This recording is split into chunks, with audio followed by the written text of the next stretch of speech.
Están? Bienvenidos otra vez a su canal. Vamos a trabajar hoy día un tema de historia universal. Bueno, en realidad son dos temas de historia universal que vamos a trabajar en uno solo, pero están muy relacionados, muchachos, y son acerca de la coexistencia pacífica y, por otro lado, la carrera espacial. Los dos temas son parte del tema del tema general que estamos tratando acerca de la Guerra Fría, pero esta vez ya no hablar de los países terceros donde otros países se ven involucrados, como ya vimos Cuba, Alemania, China o Corea, sino que en este caso directamente con los protagonistas en sí, que son la Unión Soviética y por el otro lado los Estados Unidos. Empezamos entonces trabajando primero lo que es la coexistencia pacífica, ¿ok? Cuando hablamos de coexistencia pacífica, estamos refiriéndonos a un periodo de la historia de la Guerra Fría en el que se podría decir hubo un acercamiento, casi por decirlo así, un acuerdo entre estas dos superpotencias. Los Estados Unidos y la Unión Soviética habían iniciado la Guerra Fría y eso había puesto los pelos de punta de la gente de aquellos años, ¿no? Con el temor de que se origine un holocausto nuclear, la Tercera Guerra Mundial. En vista de que esto no le convenía a ni uno de los dos, o sea, ni la Unión Soviética ni a Estados Unidos le convenía comenzar la Tercera Guerra Mundial, porque ambas estaban pues en la plenitud de su poder. Así que si empezaba una Tercera Guerra Mundial, pues ambos iban a ver muy, pero muy afectados. Entonces, los líderes del momento, de aquellos años finales de los 50 y comienzos de los 60, decidieron llegar a un acuerdo para que de esta manera puedan coexistir los dos modelos, los dos mundos, por decirlo así, el comunismo y el capitalismo, de una manera pacífica. Entonces, por eso viene el término, coexistencia pacífica. Ese es el acuerdo al cual llegan, pero exactamente quiénes. ¿Tú crees que Stalin lo haría? ¿No? Alguien muy radical como él. No, no, tampoco otros presidentes un poquito también muy radicales también en sus medidas capitalistas en Estados Unidos, como de repente no fue Roosevelt o Truman incluso. Pero no, va a ser o se va a dar exactamente con estos dos líderes, pero vamos a hablar por partes. Primero vamos a hablar de la Unión Soviética. ¿Cómo estaba la Unión Soviética? ¿Qué había pasado después de la muerte de Stalin? Ya que en el año 1953 Stalin fallece, ¿sí? No fue un asesinato, no fue una guerra, nada de causas de salud, ¿ok? La cuestión es que muerto Stalin, asume el mando del Partido Comunista y por ende el líder absoluto de la Unión de Repúblicas Socialistas Soviéticas, la URSS, otro gran dirigente del Partido Comunista, Nikita Khrushchev, ¿sí? Este nombre, Nikita Khrushchev, que parece un nombre de mujer, ¿no? Es un nombre ruso, muchachos, así que nombre para varón. Sin embargo, muchachos, Khrushchev, a pesar de ser del Partido Comunista, de haber sido prácticamente fundador de haber participado eh, durante los procesos revolucionarios y todo, hace un viraje, ¿sí? Hace un cambio significativo en la URSS. Durante la URSS de Stalin, la Unión Soviética era un país totalitario, al estilo nazi, al estilo Mussolini, Hitler, donde prácticamente la figura, ¿no? La figura del líder, en este caso Stalin, era prácticamente endiosado, era idolatrado. No se le podía criticar, decir, opinar, nada. Y supuestamente el comunismo le daba o le otorgaba libertades a los ciudadanos, a las personas, ¿no es cierto? Pues mira cómo era el totalitarismo. Un país que sí estaba pasando por totalitarismo en ese momento era China, ¿no? Para que tengamos ahí una referencia, por ejemplo, Mao Zedong. Stalin era igual, ¿ok? Pero Khrushchev dijo, no, eso lo vamos a cambiar. Eso tiene que cambiar. No puede ser que practiquemos el socialismo y prácticamente estemos idolatrando la figura de una sola persona. O sea, Stalin, todo chévere contigo, pero voy a hacer cambios. Es lo que hizo Khrushchev una vez muerto Stalin. Entonces, a ese proceso en el que la URSS hace un cambio, abandonando este estilo de propaganda, de idolatración al líder, se le llama desestalinización. Ahora, no solamente con respecto al líder y todo eso, también hay unos cambios incluso dentro de lo económico y lo político, ¿ok? Entonces, la figura del líder de la Unión Soviética ya no es esa la de que el todopoderoso líder, no, ahora es un personaje político, es miembro del Partido Comunista. Así que se supone que es uno más del pueblo, ¿ok? Pero bueno, con un cargo de responsabilidad. Khrushchev inicia un periodo que también es conocido como cuando la URSS ya no lo consideran no totalmente socialista, sino que dicen la URSS cambia a un social imperialismo. Estos dos puntos de acá no deberían estar, ¿ya? Social imperialismo. ¿Eso qué quiere decir? Que la Unión Soviética ya, al mismo estilo estadounidense, también está abarcando su zona de influencia donde controla con su economía, con su modelo económico e ideológico a muchos países que caigan en sus garras, ¿sí? Así como Estados Unidos implanta su modelo económico capitalista, ¿no? En las zonas de influencia donde le conviene estar y donde sabe que si no a la fuerza, o por las buenas o por las malas, ¿no es cierto? Lo mismo hizo la Unión Soviética. Entonces, aquí hay un punto de quiebre. Los chinos acusan a Khrushchev de que está abandonando los ideales del comunismo, del marxismo, del leninismo y toda esa vaina, ¿ok? Entonces, acá es donde hay una ruptura entre la República Popular China y la Unión Soviética. Y esa ruptura de ideología, ¿no? Mao por un lado y Khrushchev por el otro, hace que muchos partidos comunistas del mundo también tengan ese quiebre y ese distanciamiento. Así que, por ejemplo, esto podría darse en cualquier país del mundo, ¿sí? Y el Perú no fue excepción. El Perú solamente tenía un partido comunista, ¿no? El Partido Socialista fundado por Mariátegui. Pero al haber esta ruptura a nivel internacional, el Perú, y así como muchos otros países, también dentro de sus partidos comunistas respectivos, hubo dos posturas. La postura rusa o soviética, moscovitas les decían, por Moscú, y la postura china, ¿sí? Maoísta, y les decían pequineses, ¿no? Por Pekín, fue, ¿no? La capital. Moscovitas y pequineses. Entonces, mira, eso en el Perú pasó y bueno, ya lo trataremos mejor en Historia del Perú. ¿Ok? Entonces, mira cómo la URSS cambia. Y por último, en sus intentos de reformas y de cambios para la Unión Soviética, para que ya no sigan viendo a la Unión Soviética como el cuco, el demonio que quiere causar el aniquilamiento de las personas, provocando una guerra nuclear y cosas así. O sea, la Unión Soviética, pues, durante Stalin era misteriosa, no se sabía mucho cómo la gente vive ahí, cosas así. Es como que Khrushchev de alguna manera abrió al mundo las puertas de la URSS, para que vean que en la URSS la gente vive feliz, no muere de hambre y cosas así, ¿ok? Entonces eso ya muchos comunistas de corazón, muy rojitos por decirlo así, criticaron esas medidas. Por ejemplo, esta. Khrushchev propone la coexistencia pacífica. Todo lo que te he hablado acerca de que no proponerle a mi enemigo respetarnos, no atacarnos, porque al final de cuentas a ni uno de los dos le conviene, ¿ok?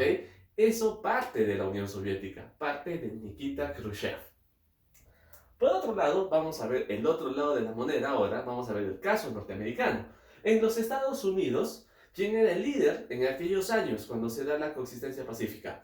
En 1960 gana democráticamente las elecciones John F. Kennedy, del Partido Demócrata. Su gobierno comenzaría al año siguiente, en 1961, y se supone que tendría que extenderse hasta el 65. Sí, bueno, pero después algo pasó. Bien, vamos a ver primero acontecimientos importantes que tengan que ver con la coexistencia pacífica, ¿ok? Por ejemplo, acá hay una foto donde podemos apreciar que donde un líder soviético y un presidente norteamericano se sientan y se reúnen para conversar, ¿sí? O sea, ya dejar de un lado la guerra fría y todo eso, sino conversar. Ahora, ¿tú crees que la coexistencia pacífica funcionó? Lamentablemente, estaba en el papel, pero en la práctica la Guerra Fría continuó y continuó todavía por 20 años más, ¿sí? ¿Qué había pasado? Claro, llegaron a los acuerdos, no nos agredamos, no nos conviene, pero sin embargo los problemas seguían. Por ejemplo, durante el gobierno de Kennedy se produjo el intento de desembarco en la bahía de Cochinos para recuperar Cuba del control de los socialistas. Durante el gobierno de Kennedy se sucedió la crisis de los misiles soviéticos que se instalaron en Cuba. Entonces, las tensiones entre los dos bloques se siguió dando a pesar de que supuestamente se encontraban en una coexistencia pacífica, ¿ok? En cuanto esto ya solamente le concierne a los Estados Unidos, en el año 1963, este presidente Kennedy, que precisamente es uno de los presidentes más jóvenes que ha tenido este país, esta nación, y que de alguna manera con su simpatía y su carisma logró llegar a un gran sector de la población. Era un personaje muy carismático, precisamente por su juventud. Creo que tenía 43, 40 y tantos años apenas, ¿no? Y porque la mayoría de presidentes siempre pasan de los 50, 60 años, por eso digo que es joven, ¿ah? Este, sin embargo, hay todo un problema con respecto a su asesinato. Porque en el año 1963, cuando hizo una visita protocolar en el estado de Texas, aparentemente, presuntamente, esto no está comprobado todavía, el señor Lee Harvey Oswald lo asesina a balazos. ¿Por qué digo presuntamente? Porque en realidad no está muy clara la situación con respecto al asesinato de Kennedy. Él lo ha negado rotundamente. Por otro lado, hay otro señor, James Files, que dice, él ha confesado en los años 90 que él fue el asesino. Entonces, o sea, no se sabe, pero oficialmente dicen que es él, ¿ok? Lee Harvey. Ahora, ¿y qué estuvo detrás del asesinato del presidente, no? Que estaba ahí pasando en el carro presidencial junto a su esposa y pues va un loco y le mete bala, ¿no? Entonces, hay toda una conspiración tal vez. Hay altos mandos militares incluso que podrían estar detrás del asesinato del presidente, que, mira, ya han pasado más de 40 años, 63, más de 50 años, y el caso Kennedy todavía sigue siendo uno de los casos sin resolver en la historia. Un presidente de los Estados Unidos asesinado. Bueno, en realidad no es el único, fueron 4 presidentes asesinados, tal Lincoln y bueno, otros más, ¿ya? Bien, pasamos entonces a hablar acerca de la carrera espacial. Una característica importante de la Guerra Fría, chicos, es que no solamente competían en lo militar, en lo económico, en lo ideológico, también se metieron con el espacio exterior. Es decir, aquí una competencia tecnológica. ¿Quién tiene la mejor tecnología para poder explorar lo que está fuera de nuestro planeta? ¿Quién desarrolla mejores tecnologías? Desde el punto capitalista o el comunista, ¿no? ¿Quién puede llegar al progreso más rápido? Entonces, muchachos, la competencia por el espacio exterior también es característico de la Guerra Fría. Vamos a empezar haciendo una reseña, ¿ya? Por fechas, cronológicamente, y ver quién tomó la iniciativa y ya tú juzgas quién para ti sería el ganador de la carrera espacial. Entonces, ¿por qué le llamamos carrera espacial? Porque es una competencia, pues, ¿no? Están corriendo a ver quién llega, quién logra tener los mejores resultados, quién tiene los mayores logros, ¿ok? En 1957, el primer satélite espacial es lanzado y es nada más y nada menos que de la Unión Soviética. Estamos hablando de un satélite llamado el Sputnik 1. Ese mismo año lanzaron el Sputnik 2, otra nave pero en la cual mandan el primer ser vivo que tripuló alrededor de la Tierra. Estamos hablando de la perrita Laika, ¿sí? Una perrita soviética, una perrita socialista. Es el primer ser vivo, pero no estoy diciendo todavía ser humano, ¿no? Pero sí un ser vivo, ¿no? Lamentablemente la perrita después falleció con condiciones, ¿no? que se presentan fuera del planeta. Ahora sí hablemos de seres humanos. El primer hombre, cuando digo primer hombre me refiero al primer ser humano, no necesariamente varón y todo eso. Primer hombre lanzado al espacio, Yuri Gagarin, que es el señor que estamos viendo acá, a bordo de la nave Vostok 1. Entonces vemos que quienes tomaron la iniciativa en realidad de la exploración del universo, ¿no? Del universo, exagero, de la exploración del espacio fueron los soviéticos, ¿no? Los rusos, ellos tomaron esa delantera. Entonces Estados Unidos decía, o sea, me están ganando terreno, me tengo que poner las pilas. Es por eso que ahí después surge la NASA, ¿no? Para hacerle la competencia a la Unión Soviética. Bueno, con Yuri Gagarin, pues, obviamente fue el primer ser humano, el primer hombre en orbitar el espacio, muchachos, y luego de su llegada pues, fue recibido en la Unión Soviética como un héroe nacional, ¿sí? Del comunismo. Posteriormente, Yuri Gagarin muere en circunstancias haciendo pruebas, ensayos ahí en las bases soviéticas, y un accidente finalmente es donde muere considerado héroe de la Unión Soviética. Luego tenemos a Valentina Tereshkova, que sería la primera mujer en orbitar el espacio a bordo del Vostok 6 en 1963. Entonces, como decía, los Estados Unidos no se querían quedar atrás y también desarrollaron su propia, ¿no? Sus propios proyectos para poder explorar el espacio. Entonces, así, muchachos, en 1968 los norteamericanos decidieron enfocarse en la Luna, cosa que los soviéticos todavía no habían llegado hasta ahí. La Luna tiene un lado oculto, ¿no? La cara oculta de la Luna, ¿sí? Ese es el nombre de una película incluso. Entonces, la cara oculta de la Luna pues, es una parte de la Luna que, precisamente por su movimiento de rotación y también el de la Tierra, siempre queda oculta a nosotros, desde nuestro punto de vista de acá, de terrestres que somos.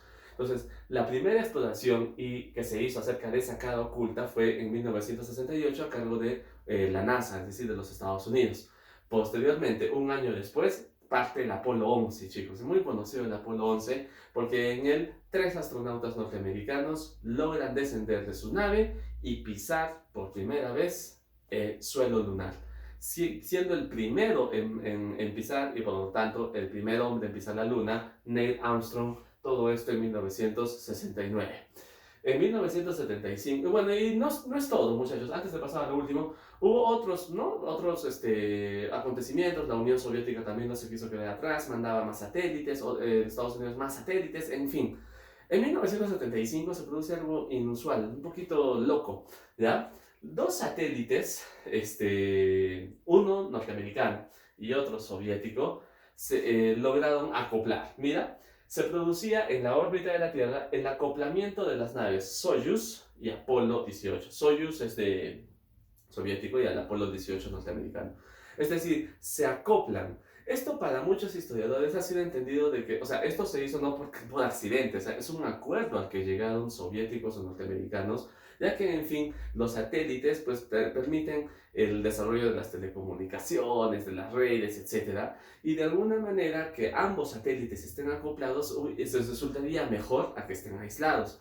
Para muchos historiadores, este ya es un inicio del fin de la Guerra Fría y la reconciliación, por decirlo así, entre los dos bloques, ¿no? Porque mira, los dos satélites trabajarían juntos, un satélite comunista y un satélite burgués, no, mentira.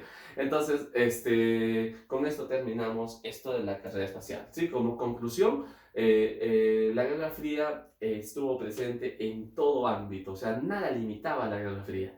A veces parecía que se querían amistad, a veces parecía que no, que se odiaban a muerte, no sé, de verdad, ¿quién nos entendía? Pero bueno, la gente que vivió en los años 50, 60, 70 e incluso parte de los 80 sí sabe el miedo que provocaba que estas dos superpotencias se lleguen a declarar la guerra en algún momento, cosa que no sucedió, menos mal.